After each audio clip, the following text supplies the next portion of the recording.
Visakha వ్యాలీలోని juvenile homes నుంచి బాలికలు తప్పించుకునే ప్రయత్నం చేశారు. తమను జువైనల్ హోమ్ నుంచి పంపించి వేయాలని బాలికలు డిమాండ్ చేస్తున్నారు. తమకు స్లీపింగ్ టాబ్లెట్స్ ఇచ్చి మానసిక రోగులుగా తయారు చేస్తున్నారని ఆరోపించారు.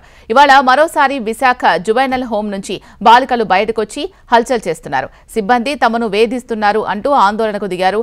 వాస్తవ పరిస్థితిని తెలుసుకోవడానికి వచ్చిన చైల్డ్ రైట్స్ ప్రొటెక్షన్ సెల్ సభ్యులపై కూడా దాడి చేసే ప్రయత్నం చేశారు.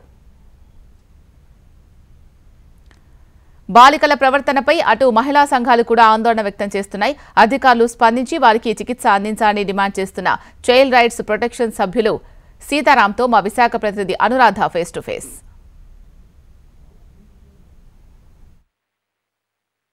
జువైల్ హోమ్ లో జరుగుతున్న సంఘటనలు గనక చూస్తే గనక చాలా ఆశ్చర్యకరమైన విషయాలు బయటకు వస్తూ ఉన్నాయి. నిన్నటి నుంచి కూడా చూస్తానే ఉన్నాము. కొంతమంది బాలికలు వచ్చి వాళ్ళు ప్రవర్తిస్తున్న తీరు కానీ చేస్తున్న ఆరోపణలు కానీ చాలా వివాదాస్పదంగా ఉన్నాయి. అయితే ఇప్పుడు ప్రస్తుతం నాతో చైల్డ్ రైట్స్ ఫోరం సభ్యులు ఉన్నారు. అసలు వీళ్ళతో ఒకసారి మాట్లాడదాం. వాళ్ళు ఆల్రెడీ ఇక్కడికి వచ్చి ఒక ఎంక్వైరీని చేశారు. ఆ పిల్లలతో మాట్లాడడం జరిగింది. అసలు ఏం చేయబోతున్నారు, దీని మీద చైల్డ్ రైట్ ఫోరం నుంచి వాళ్ళు ఏమి చెప్పబోతున్నారు అనేది ఒకసారి మాట్లాడదాం. సార్, ఈ రోజు పరిస్థితి చూస్తే గనక వాళ్ళ మానసిక స్థితిగతులు చూస్తే గనక ఖచ్చితంగా ఏదో జరుగుతుంది అన్న అనుమానాలు అయితే వ్యక్తమవుతున్నాయి. మీరు కూడా మాట్లాడారు, ఏం జరిగింది సార్?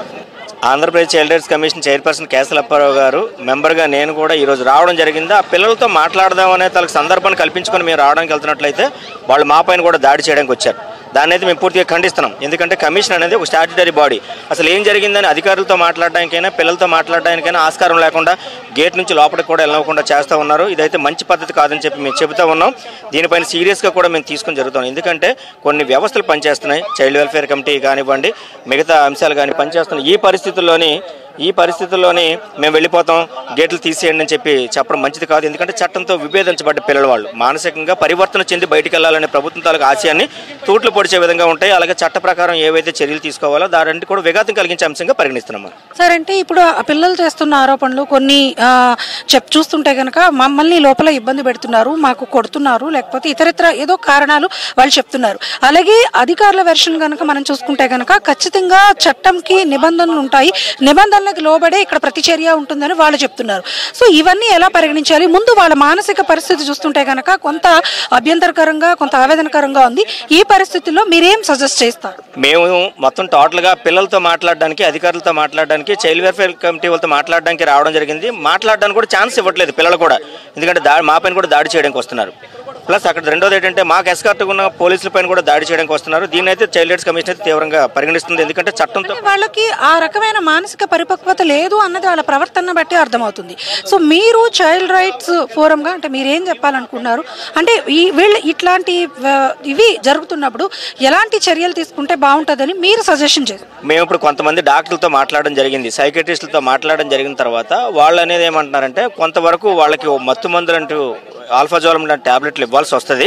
కొద్ది రోజులు మనం ఇవ్వాలి. ఇచ్చిన తర్వాత వాళ్ళకి తలకి ఏదైతే వ్యాధి ఉందో ఆ డిప్రెషన్ తగ్గించడానికి అవకాశం ఉంటుందని చెప్పి వాళ్ళు అంటున్నారు. కొంతమంది ఇప్పుడు ఈ స్టాఫ్ ఏమంటున్నారంటే మమ్మల్ని ఎలాగోలాగా విడిచిపెట్టాలి, బయటికి విడిచిపెట్టిస్తే మేము వెళ్ళిపోతామని చెప్పి అంటారు. చట్టానికి అనుకూలంగా బయటికి వెళ్ళాలా తప్పించి చట్టానికి వ్యతిరేకించి వెళ్ళే తాలూకు పరిస్థితులు మేము కానీ ఎవరు కూడా కల్పించరు.